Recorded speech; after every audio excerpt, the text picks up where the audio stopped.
Now, as we just witnessed with Chris jumping up and down on the picnic tables, yes, in fact, we had 7 correct exposures. Yet, visually, radically different, particularly at the faster speeds versus the very slow shutter speeds. What I'm about to show you now, too, is the same thing applies when it comes to the aperture. My point being is this: we're going to take a picture of this hibiscus against the backdrop of this resort. The important part to keep in mind is this: I'm once again going to shoot 7 correct exposures. And the reason I'm shooting 7 correct exposures as opposed to you might being able only to shoot 6 is because my lens goes to a maximum lens opening of 2.8. Yours perhaps only goes to f4, but we both will finish up at 22.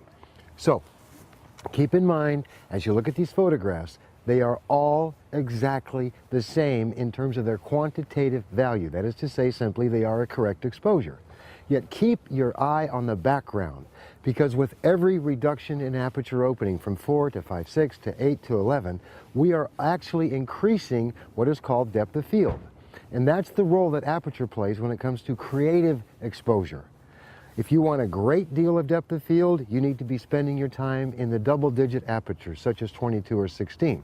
If you want minimal, if any, depth of field, you need to be spending your time at the smaller numbers, like 2.8 or 4. And then there are those times when it really doesn't matter, what I affectionately call who cares apertures.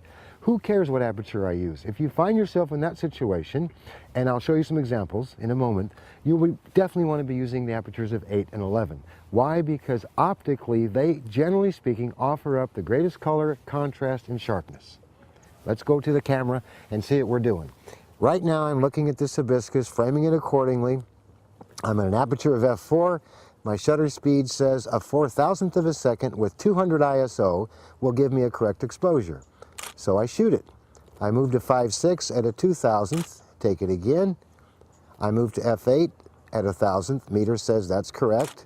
I go to f11, I go to a 500th, meter says once again that's also correct. I go to 16, shoot at a 250th, meter says yeah, that's correct. I go to 22, and finally at a 125th, the meter says no problem, that's correct. And as you can see, they are all correct exposures. But are they all creatively correct exposures? And again, by creative I mean the creative use of the aperture. Clearly, at least in my view, those images taken around 4 to 5.6 render the hibiscus flower as it should be rendered, in my opinion, which is it's the trophy shot. It's like, hey, look at me. There's nothing else to distract you. Yet in the same correct exposure we shot at 16 or 22, that same hibiscus, it is correctly exposed, but now it has to compete with the background. It's kind of like the news camera person, or the news anchor person who's doing a live report, and in the background there's that kid jumping, hey, look at me, look at me. That's a distracting background. Yes, it's a correct exposure, but not the creatively correct exposure that we're wanting. Again, in this instance, that would be down at the f4 to 5.6 range. Here's my point. As you approach a given subject, you need to ask yourself 3 things. Is there a motion opportunity here? If so, is it freezing action, implying motion, or maybe you want to pan it? Another 3 things. No, that doesn't exist, you say. Okay, well then do you have depth of field concerns?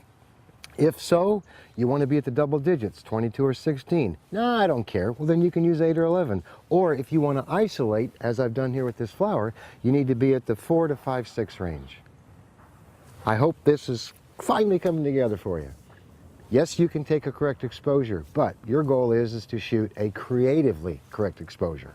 In other words, what's the most creative and yet still correct exposure to shoot?